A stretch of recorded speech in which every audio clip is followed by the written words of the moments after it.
What's up? Welcome to episode 3 of Taylor's TED Talks. From the ground up, pound up this Taylor gang. So this morning I said goodbye to Yessy. She went back home, which means I'm officially the last one in Towers and the last one in Orlando.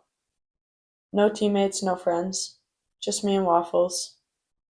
Meow. Me and Yessy have been hanging out a lot over the past few days, and let me tell you something. This girl, I know you're watching too, Yessy. No sense of time. No urgency, nothing. Nothing. Yesterday morning, we're supposed to lift at 11. 10:45 comes around. I text her. Hey, come downstairs whenever you're ready. Nothing. 11 o'clock rolls around. Nothing. 11:10 rolls around. I need to go upstairs and do a wellness check. I have no idea if she's alive. So I ride the elevator upstairs. I turn the corner. I see maintenance, like outside her room. I see the carts, the ladders, everything outside her room. I go, they have the door propped open. I walk myself in there. I walk to her room. I knock on her door. Takes like 5 seconds. She comes, opens the door. Doesn't open the door for me, just unlocks it. And so then I open the door. I look around. Girl's still in bed. Girl just woke up. I said to her, do you know maintenance is in your room right now? There are men actively working on your ceiling. Her ceiling is swung open. They are in the vents. She goes, what? What? She said, I thought I heard someone. And you didn't go check, babe? You thought you heard someone in your apartment and you didn't go check? I'm looking at her. I'm looking out into the hallway. Men, right there. Survival instincts? No. None. And then I go lift by myself. Next time I see her is 3 p.m. She comes banging on my door in the middle of my perfect nap. She comes banging on my door, and then I'm angry. So I'm like, what do you want? She's like, I'm going to lift now. What do you want to do later? Later? Babe, the day is ending. The day is coming to a conclusion. Except that night, you know what we did? We had to watch Love Island. 9 p.m. What's going on? It's starting to get juicy. I miss Belle Dashe. She actually made me feel old for once. It was like she was talking in the form of TikTok comments, which, I loved. I loved her energy. I miss her. And Jeremiah Huda, I don't know what's going on there. Things are getting a little toxic, if I may say, but we'll see how tonight's episode. And Ace, babe, what's going on? You're standing there, you had a choice. Shelly, Amaya. You pick Amaya and then you treat her like she's gum on the bottom of your shoe. What? Saying I don't like physical affection. You kissed Shelly on the forehead 2 days ago. I know the producers clocked that. 48 hours ago, you were being all lovey-dovey with Shelly. Don't lie now. And Taylor, I love Taylor. Not only because he has my name, but because he's like a little cowboy.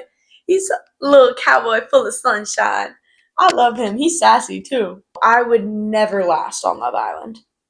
Never. Because one, you're telling me I have to shave every day? No. Pass. What? You're telling me I have to wear a full beat every day? No. Y'all will catch me with makeup on maybe one more day in my life. 2 months straight? No. Not for me. Plus, hair? You're telling me I can't have a messy bun in? And no, not Taylor, you can have a messy bun. No. A little messy bun that they do is like all done up, whatever. No, my messy bun, I put this in last night. I slept in it, I lifted in it, and then I took a fat nap in it this afternoon. That's a messy bun, babe. I could not do it. Not survive. And eating toast every morning? Nope. Give me some chocolate chip pancakes. Give me a fat Cinnabon cinnamon roll. I got my hair cut a few days ago. And I never want to do it again. I'm post shampoo and conditioner. What the heck are you doing?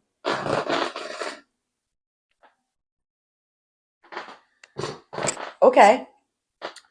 Post shampoo and conditioner, I'm sitting in the chair like a wet dog. Hair still dripping. He's brushing my hair so it's revealing my head shape. Immediately, no. My head shape is like this. It's like a bruised apple or something. Nope, not smooth at all. So I'm never going back there. I'm finna take out my contacts so I can't see myself in the mirror. Speaking of like seeing myself, I haven't been able to send a Snapchat in 5 days now. 4 or 5 days. I haven't been able to use my favorite little bald filter, my favorite little mustache filter, nothing. Wanna know why?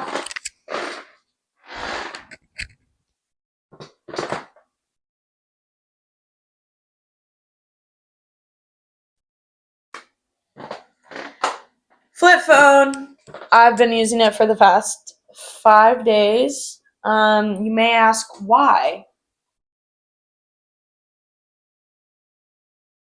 For real, I don't really know what to tell you. I asked for it for Christmas, so my mom got it for me, and I'm finally being able to use it in June because we've had softball, and so I've needed my phone. But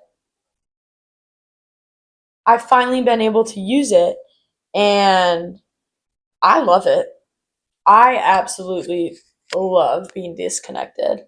On a real note, it's allowed me to take a step back from reality and realize how much time I'm wasting being on my phone.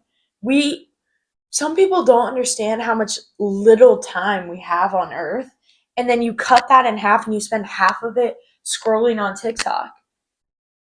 And I just can't fathom that.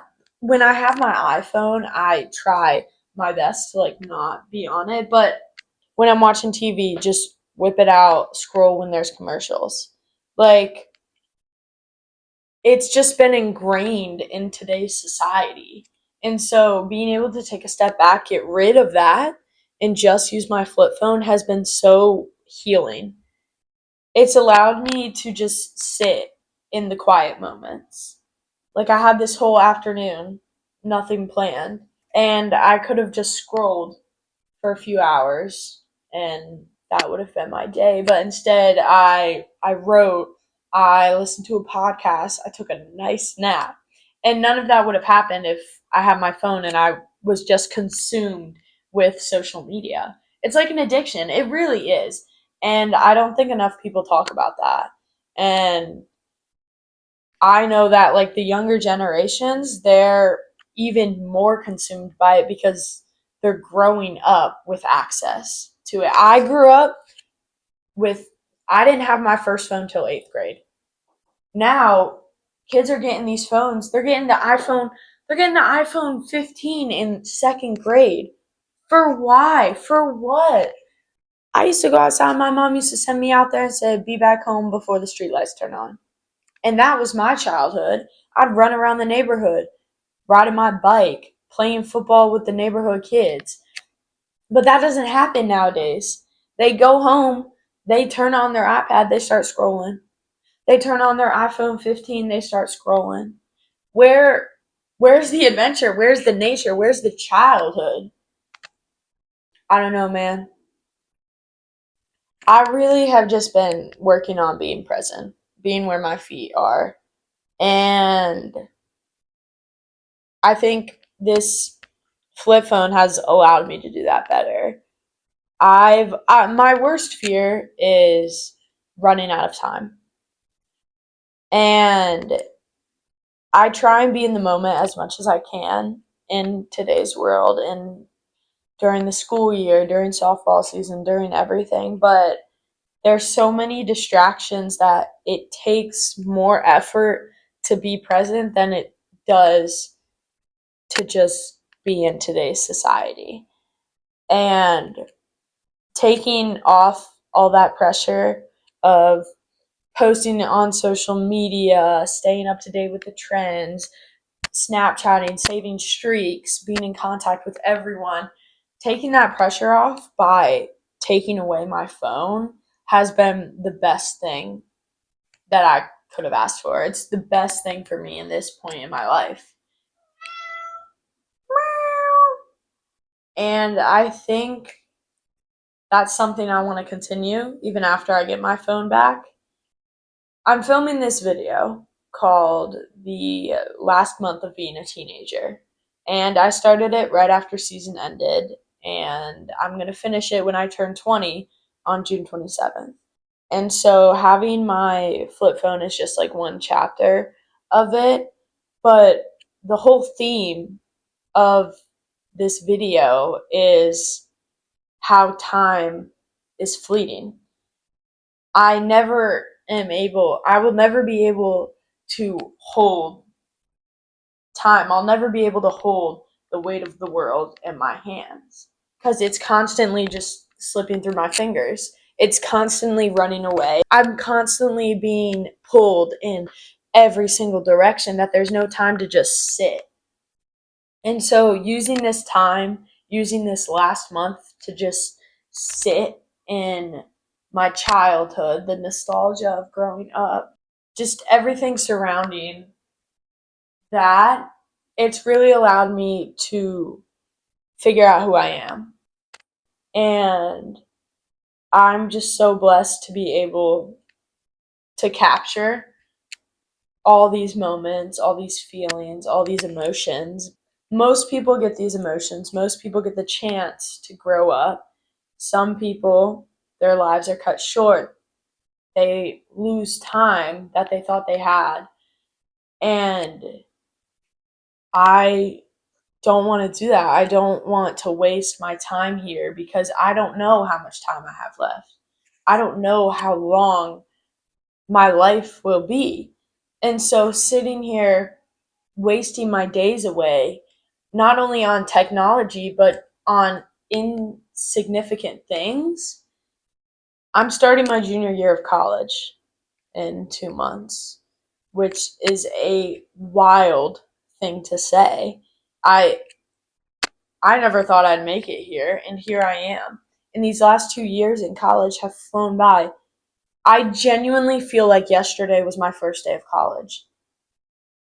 I think one of the biggest lessons I've learned in recent years, recent days, is how I just need to be.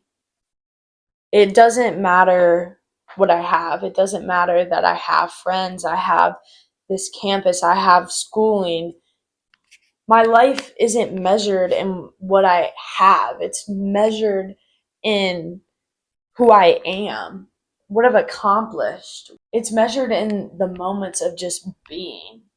And my goal for however much longer I have on this earth is to just be alive. I think I get caught up too much in the chaos of my day to day life. I think I take things so serious. I think one moment in my day, one moment in time defines what I do the rest of the day, the seconds I have left of that day, when in reality, it doesn't matter.